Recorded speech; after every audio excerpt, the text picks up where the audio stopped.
Hey everybody, what's up? Leonardo 2003 here, and today we're going to be ranking the top 10 episodes of debatably the best season of the 2012 series, at least in my opinion, Season 4.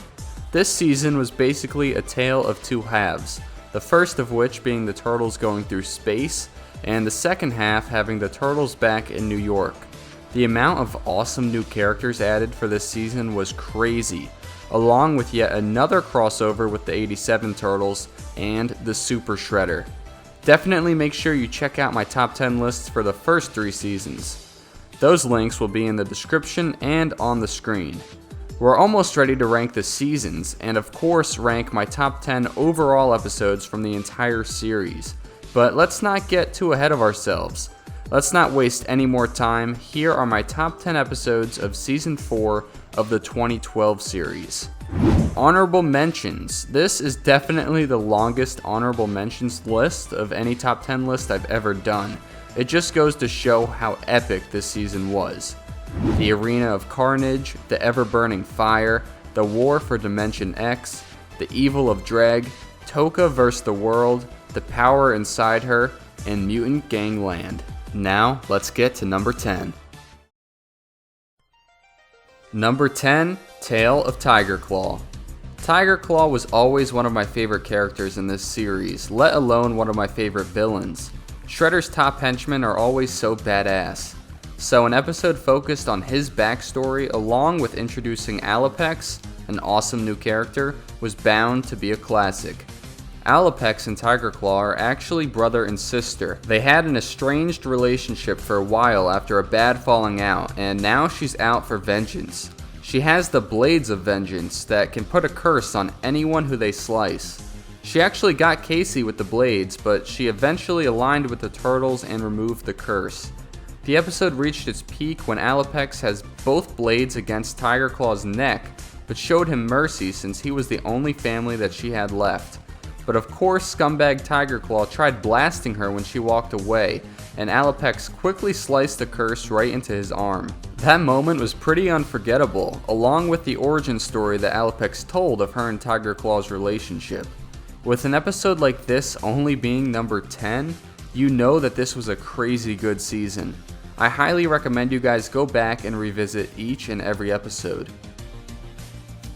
Number 9, Beyond the Known Universe. This list doesn't feature the space arc very much, but you have to respect the season debut. We left off last season on a wicked cliffhanger. Splinter just got brutally murdered by the Shredder, along with the entire planet of Earth disappearing into a black hole thanks to the Triceratons, and the Turtles, April, and Casey were the only ones left thanks to the Fugitoid. He brings the crew back 6 months in time in an effort to rewrite history and save Earth. After a proper introduction by the Fugitoid, aka Professor Honeycutt, the guys start getting acquainted to their new temporary home, space and different planets. The episode concludes with the debut of Lord Dreg, the main villain for the first half of the season. The Turtles escape, and they know that they're going to have their hands full for the foreseeable future. Number 8, Earth's Last Stand. From the first episode of the space arc to the finale, the Turtles are poised to destroy the black hole generator, even if it means sacrificing their own lives. But the Fugitoid drops a bombshell on the Turtles. He was the creator of the deadly black hole generator. Blinded by rage from this news, Leonardo goes on a suicide solo mission trying to stop the Triceratons. He nearly dies, but is saved by the team, and they arrive back to Earth. They briefly team up with their past selves, and Leonardo is able to give a warning to Splinter to help him from getting murdered by the Shredder again. Although knowing that Leo knew that this was going to happen, you would have thought he would have given Splinter a little bit better of a heads up. Splinter is able to defeat the Shredder while the Fugitoid sacrifices his own life to destroy the black hole generator and kill off the Triceratons. To remove the past Turtles from Earth, the past Fugitoid arrives and invites them into space. With all the loose ends tied, this episode felt like a season finale, but the best is definitely still yet to come. Number 7, City at War. This episode actually followed number 8, with the Turtles now back on Earth. This episode was the debut of Shinigami, which speaks for itself. but anyone familiar with other incarnations of TMNT knows the significance of the title City at War.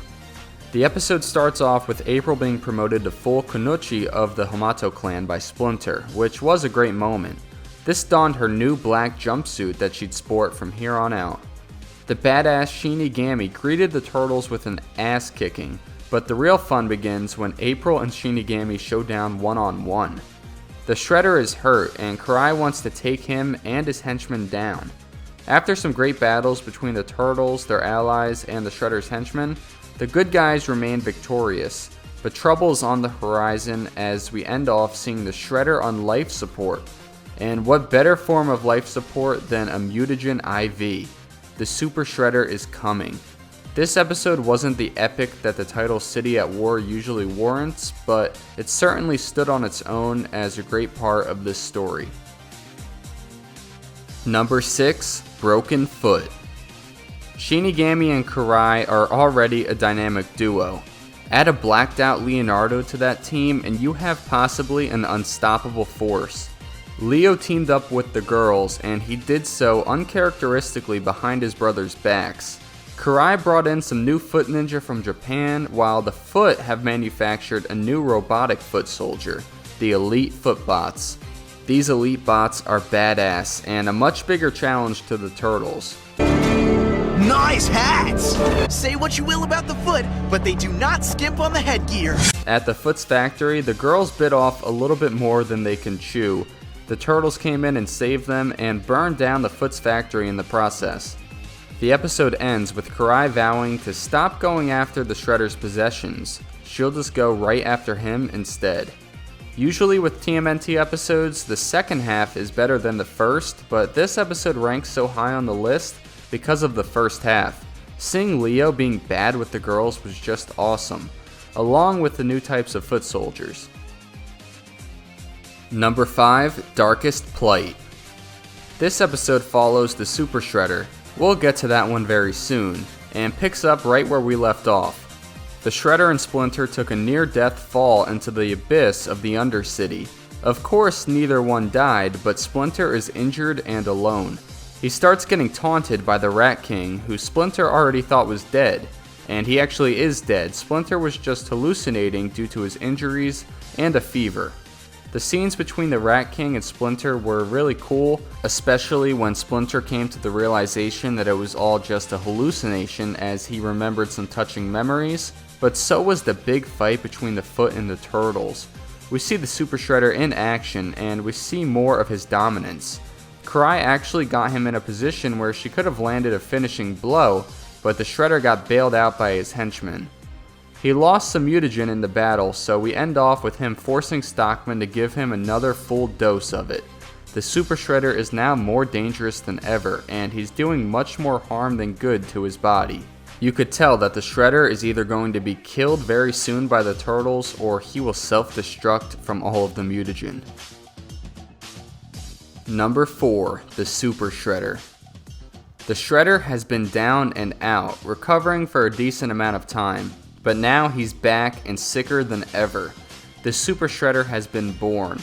We get our first glimpse of his strength as he quickly defeats Karai and her team, and then he destroys the Shellraiser on the street. Splinter hears about the new Shredder and leads his sons against him. But the Shredder showcases some of the nastiest psychological warfare that I've ever seen. Seriously, go watch the scenes with all of the burned photos from the Shredder and Splinter's past. That is how you bring down your opponent. And to top it all off, no pun intended, Karai is held captive high in the air and the Super Shredder makes his way into the room. Splinter had no choice but to retreat to the Undercity as the Super Shredder is just too freakishly powerful. After some more nasty fighting, Splinter sacrifices his own life to take down the Shredder as they both plummet down into the abyss. And that's right where we just picked up on for my number 5 spot on this list, which is kind of confusing. But yeah, this episode marked the beginning of the end finale of Season 4, and us fans were begging for more week after week. Well, besides that month-and-a-half gap that we had right before the finale. Number 3, TransDimensional Turtles. You thought we were done with the space arc. Nope, even though this episode basically stands on its own. The Turtles first got transported into the dimension of the 1987 Turtles.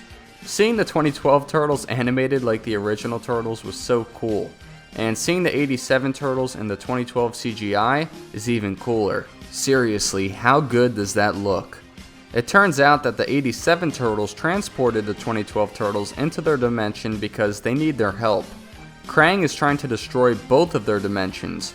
After a sweet fight between all 8 Turtles and Krang, and seriously, just look at how beautiful Krang looks, the Turtles got fleeced into the Technodrome by Krang Subprime. The Turtles all began to work together as a giant team, and all 3 of the Dimensionizers were disarmed, the third one being in the Mirage Turtles dimension. They all formally defeat the Krang, and the 2012 Turtles say their goodbyes to their brothers. In the 1987 dimension, Tigerclaw comes out of nowhere, and we end off right before he presumably kicks the shell out of those turtles. What an episode. It was aired at a time where the space arc was kind of dragging on just a little bit, and it was made even more enjoyable. But any fan of this series knows exactly what 2 episodes are going to be the top 2. Number 2, Requiem. Now it's time for the big finale of the season, and these last 2 episodes were basically a 2-parter, but they have different titles, so they each get their own spot on the list. This episode was the first part, but its ending was, well, we'll get into that in a second. The Shredder now has super mutagen, which makes him even stronger, and makes it so his body doesn't fall apart anymore. Splinter and Leo have a very special talk, where Splinter tells him that he must be a father figure to his brothers when he passes on. Splinter definitely knew something was about to happen. Karai is hanging out with the Mutanimals when the Super Shredder busts in. He is showing his merciless strength, nearly killing all of them. Thankfully, the Turtles arrive just in time to save them from the burning building. Leo even had to basically revive Karai with CPR. The team split up, with Splinter, Slash, Raph, April, and Casey taking on the Super Shredder atop the same building where they first battled. The other half of the team was at an amusement park taking on the Shredder's henchmen. If only the entire team was there to face the Shredder, then maybe things would have went differently. It came down to just Splinter and the Shredder, both dealing crazy blows to one another. It looked as if Splinter finished off the Shredder, but just as the rest of the team shows up, they all watch the Shredder stab his spikes right through Splinter and throw his limp body off the roof. I highly recommend rewatching this scene when you have a chance. It's definitely one of the most memorable scenes in TMNT history altogether. April then uses her force to throw the Shredder off the building into a garbage truck, where Casey compacts it, just like in the 1990 movie. As the Turtles leave the scene, carrying their fallen master, the Shredder shows that he's not finished yet. This was just craziness. Imagine watching this live and having to wait a whole nother week to know what happens next. Just crazy. Number 1, Owari. It's hard to top that last episode. I'm not sure if this episode actually does top it, but I just would have felt funny putting the episode in front of this one, being that it's the exciting conclusion. You know what I'm saying? We start off with the entire team and the team's family giving Splinter a proper burial at the farmhouse. Splinter's spirit talks to Leo, giving him the courage to lead his team to killing the Shredder. The guys visit Karai in the hospital, and she tells them where the Shredder's hideout is. The Turtles gear up in black, which is obviously just sick, and are ready to kick the Shredder's ass to death. After getting past Fishface and the elite bots, they have to get through a retro-mutated Stockman, Bebop, Rocksteady, and Tigerclaw.